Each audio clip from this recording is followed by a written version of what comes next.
Hello, Bam. It's nice to see you again. What's up, my man? Thank you for making the time for us. We were talking before you got here. I want to bring him in on the conversation we were having, which is if you're tired, I don't think Bam is taking a lot of buses these days from the airport that aren't filled with his teammates, but you're tired and the person who's driving the bus starts singing original songs. How does Bam handle that hypothetical scenario if the bus driver will not stop singing songs over the speakers in the bus? So hold up. Yeah. Mm-hmm. So I'm the bus driver? No, you are getting on a bus. I can't imagine that you've done this recently, but you're getting on a bus at the airport that's taking you to your rental car, and the bus driver will not stop singing original songs. How does Bam handle that scenario? He's cranky. He's been traveling all day. He's tired. He doesn't want to hear original songs. Man. Is it just me? Because I think other people are sick of that too at that point. Now are you working on behalf of others, the group, but you're not going to defend yourself? But if it's a bunch of people who are sick of it, you're going to speak. You're thinking about whether to lead in this situation? Nah, because I feel like if it's just me and he doing that, I can just go get another bus. I mean, at that point. No, you're trapped. No, you're trapped in a prison that's already in the driving bus, around. You're yes. already in the bus. Yes. You can't make that choice. It's one of those shuttles that takes you from your rental car to the airport, Bam, and so you're stuck in there, and he just starts singing, and that's it. So, I might sing along with him. if I'm having a bad day like y'all saying, I might sing along with him. It might put me in a better mood. yeah. Hold on just a second here. Hold on just a second, Bam. Is everybody ready? Yeah, we're ready. Just give us a countdown and we'll go. Okay. 5, 4. First of all, not Damian Lillard's teammate is hilarious. 5. Never mind. I'll start right there. I was just going to count down, but Bam Adebayo is with us, and it says You like that, huh, Bam? and it says largely in very large letters behind me, not Damian Lillard's teammate. That's how we're introducing him. Thank you for making the time for us.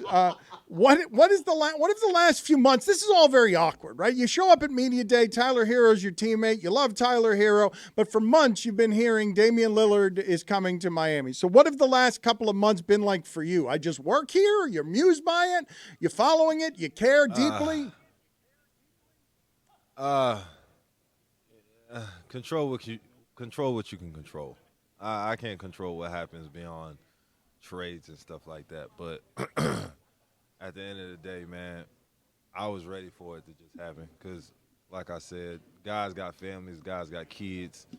The biggest thing for everybody is to get acclimated and be happy and get settled where they're at. So, thankfully it happened, and I still have Tyler. So you're pissed, huh? Not pissed, because at the end of the day, Dame got what he wanted. Dame wanted to go somewhere different, and he wanted a chance to win. What are you saying to him when you're in contact with him? Because you guys are friends, right? Like, do you congratulate him? How does all of this work when you want to get an extra piece, one piece? It's talked about for weeks and months. You obviously want a player of that caliber. You're friends with him, and then you can't, yes, control what you can control, but you had the expectation that he would be here, did you not?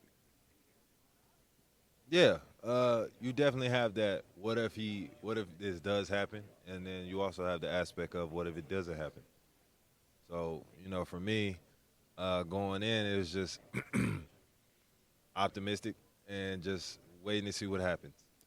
What do you imagine the results would be if I give you healthy Tyler Herro the last couple of times you've needed healthy Tyler Herro in the playoffs? Man, I feel like we would have it'd be a different story. It'd be a different way of things happening, the way the world works. We have a healthy Tyler Herro. I feel like we get something done in the finals. Take me through your experience in the finals last year, Bam. He seems, Jokić, like someone who is very strong unusually skilled, even for someone like you who is unusually strong and unusually skilled for your size. All of that seemed overwhelming, even though you played well against him, or as well as can be played against him. The thing that I respected about him was he kept it about his teammates and his team, and that the fact that he wanted to win. It had nothing to do with his solo accolades or what he could do. He kept it about the team. So I really respected that. Understand that you would appreciate that, but I'm asking you about the physical menace that he is. Like, all of that has never existed in that body. You are unusually strong for your size. I'm asking, like, it's rare no matter who you're up against. You can guard all sizes. It's rare for a guy to have efficiency against you, but he has efficiency against everybody. There is no guarding him. So then if you know that, why are you asking me, Dan? Because I'm asking you what that feels like physically, because I don't know what it feels like physically. He seems like, isn't that the job of a reporter, to ask the guy who actually lives in the arena what it was like? Yeah, but if you be like he's unguardable, then if he's that, why are you asking me? Because you're I'm not gonna sit here and say he's. I'm not gonna sit here and say he's unguardable. Exactly. You tell him, Bam. Yeah. No, I don't. That's not me. Y'all know who I am. I don't do that. All right. I have a better question, Bam. Does he smell? What does he smell like would Nah, be a better question. I mean, Man, we getting My on question. how men smell and all this. What I smelled in the arena was it smelled like basketball. huh? And excellence. Can you Yeah, it smelled like the finals.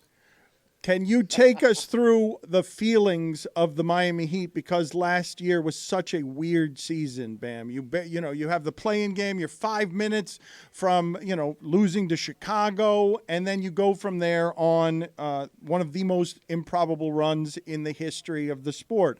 Your assessment of last season is what? Anything is possible, man. You go through the ups and downs, and you never know when it's going to click. And for us, it clicked at the right time, and we made a phenomenal run. For Heat fans who are bothered that you have lost two critical pieces and haven't added a name player that would get people excited, how do you tell them that the Heat will be better? How do you convince them the Heat will be better this season than it was as an 8 seed last season? I mean, if you look at our track record in the last 4 years, we've done a lot with what y'all call nothing. Even though in the beginning of the year, nobody really knew who Gabe Vincent or Max Strus was. So it's funny that they call them, intricate pieces now. But we do the same thing we've been doing. We go get guys who want to play hard, play together, figure it out, and we come together. We have a plan with Spo, and we execute that plan to the fullest. Bam, what's Jimmy doing today? Like, what's wrong with him? I mean, he's just misunderstood. He's wearing a wig of I feel some like he's sort. culpable in I that think that misunderstanding. I think we all understand what he's doing. He thinks it's funny on media day to wear a ridiculous wig. Man, listen, that man is going to. That's not a wig, by the way. That's his hair. That's actual hair. Yeah, he ironed it. My bad. I'm sorry. You know what? I'm sorry. I didn't. It's a fine. That's not a fine. He ironed his hair. My bad. Yeah. I mean, he's just misunderstood. He's going through, this. We all go through phases in our lives. He didn't hit the emo phase when he was 12. His emo phase is 34. Yeah. So it's a weird timing to have an emo phase after not acquiring Damian Lillard, though.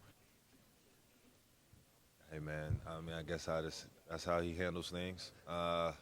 We all knew Jimmy was different from the moment he walked in this arena.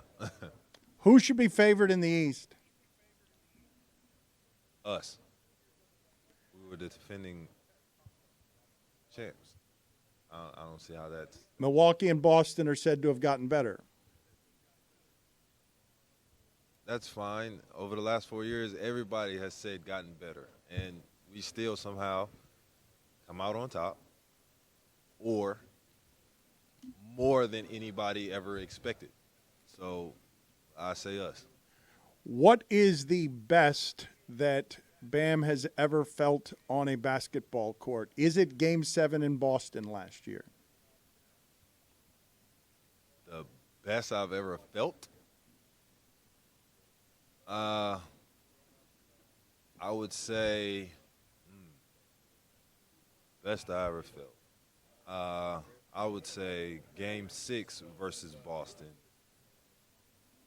in the bubble. Because I felt like at that time, everybody had everything they needed. You know, I feel like the bubble was the hardest place to be, even though people try to say, it's the bubble. But, when you take people away from their families and their day-to-day lives and put them in a type of made-up land, I guess you could say, where there is no travel for real. You see your opponent after playing them, going to dinner. It was a very different way of living in the bubble. So I'd say the bubble. You're of the belief, though, that you are practicing right now with the next Gabe Vincent and Max Strus, that they're there somewhere. I wouldn't say Gabe Vincent and Max Strus, but I feel like we do have guys that are under the radar that are going to make a name for themselves soon.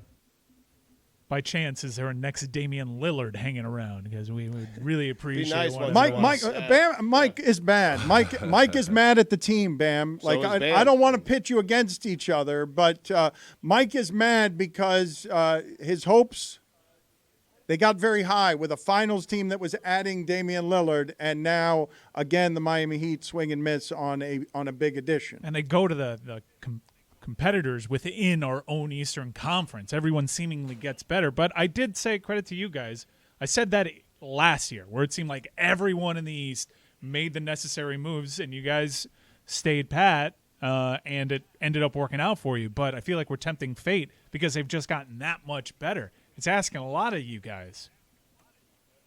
I mean, the thing about a trade is, like, both people have to agree. And I feel like on our end, some people agreed, and on their end, That is what happened. You have that correct. Yeah, That's exactly what happened there. Yes. yeah. So I don't think you can be mad at us too much. We had no say so in that. You have this exactly right. Everyone in Miami agreed that Damian Lillard should be here very cheap and free and help the Miami Heat and only the Miami Heat. And no one else agreed with that. And nobody else agreed with it because we made it to the finals. So I guess that's what it is. But we've been down this road before, and obviously people are doubting us and saying we can't do it again. But somehow we always figure it out. Bam, I am wondering on the road. You love Chinese food. I love Chinese food. And I am wondering, well, I have two questions on the Chinese food front. First off, what's your go-to order for Chinese food? Oh, it's honey chicken. You got to go honey chicken. Pork fried rice. You said what? I said honey chicken. Hey, don't judge me. Don't Chinese food shame me. I like honey. I know. I like honey chicken. I was volunteering that the Chinese food order, a question that came out of Text nowhere. me later if you want. I know, but I wanted everyone to know that the order Question was for Bam. I know. Well, honey chicken and pork fried rice is all I'm saying. I would say sesame seed chicken with some white rice, and you gotta add duck sauce Nice. to the Like rice. a menu hack. Yeah, Yeah. You have to finish it off with a fortune cookie because if you don't have the fortune cookie, it's like a stamp, right? You have to, right? That is true. You cannot move on The to fortune dessert ch- without the- eating the fortune cookie. The fortune cookie does have a big deal with the Chinese food. You definitely have to get one. But I feel like they already come with the menu, the order anyway. Right, but some I feel people like throw it's- them it's away. already They don't given. eat them. I don't waste them. That's what I'm saying. What a strange thing for you to celebrate here. Thank you. You're thanking I him was alone there. You thank him for profusely for liking fortune cookie after asking a question about Chinese food. Dan, you have to have them. If you leave the fortune cookies off to the side or throw them in the garbage, you haven't had a full Chinese food experience. I think that we should confront Bam and tell him that his order is mid. I believe his order is My order's mid, and you said honey chicken. Yeah. Easy honey chicken. What do you mean? Honey chicken is It's magical. Basic. It's basic. Where's Mongolian beef in this situation? Mongo beef, spare Nah, ribs. that's Lettuce wraps. yeah. Is mid good? I'm gonna just go with the sesame chicken. Yeah, sesame chicken is just my thing. See you later, Bam. Good talking to you. All right.